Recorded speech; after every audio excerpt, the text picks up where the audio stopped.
سيقول السفهاء من الناس ما ولاهم عن قبلتهم التي كانوا عليها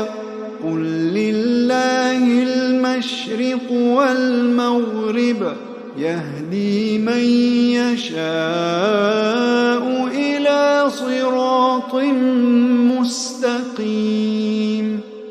وكذلك جعلناكم أمة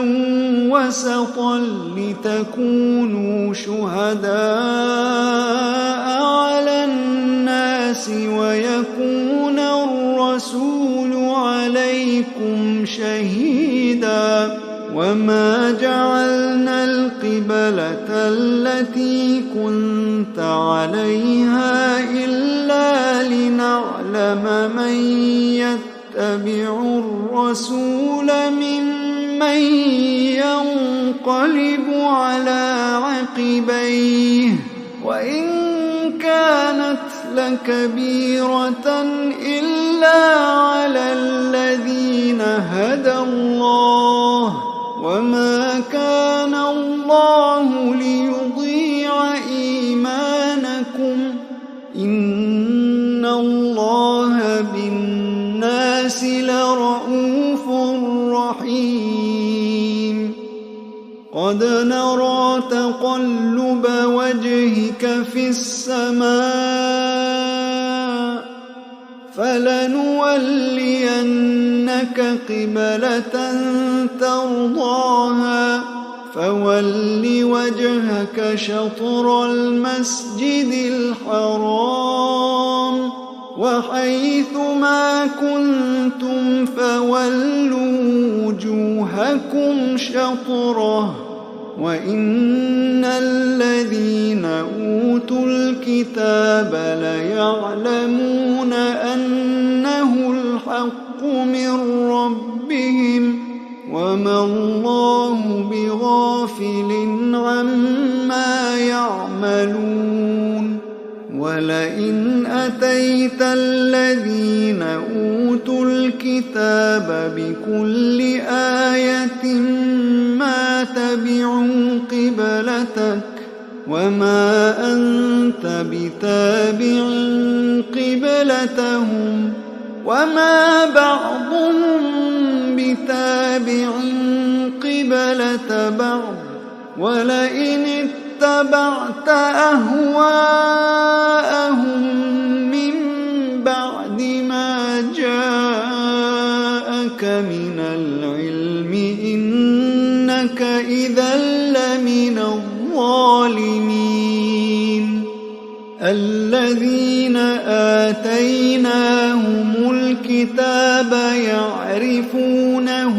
كما يعرفون أبناءهم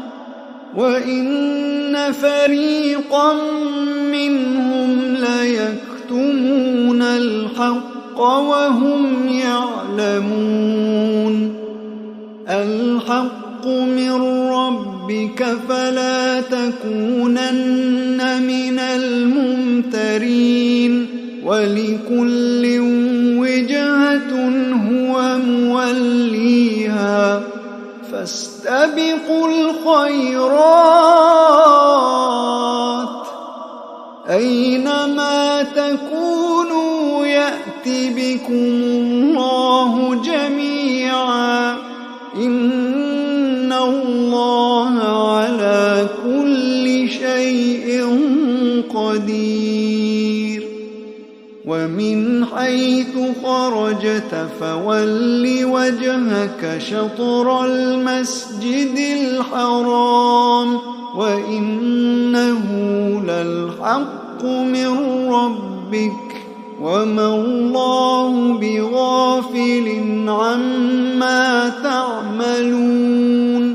ومن حيث خرجت فول وجهك شطر المسجد الحرام وحيث ما كنتم فولوا وجوهكم شطره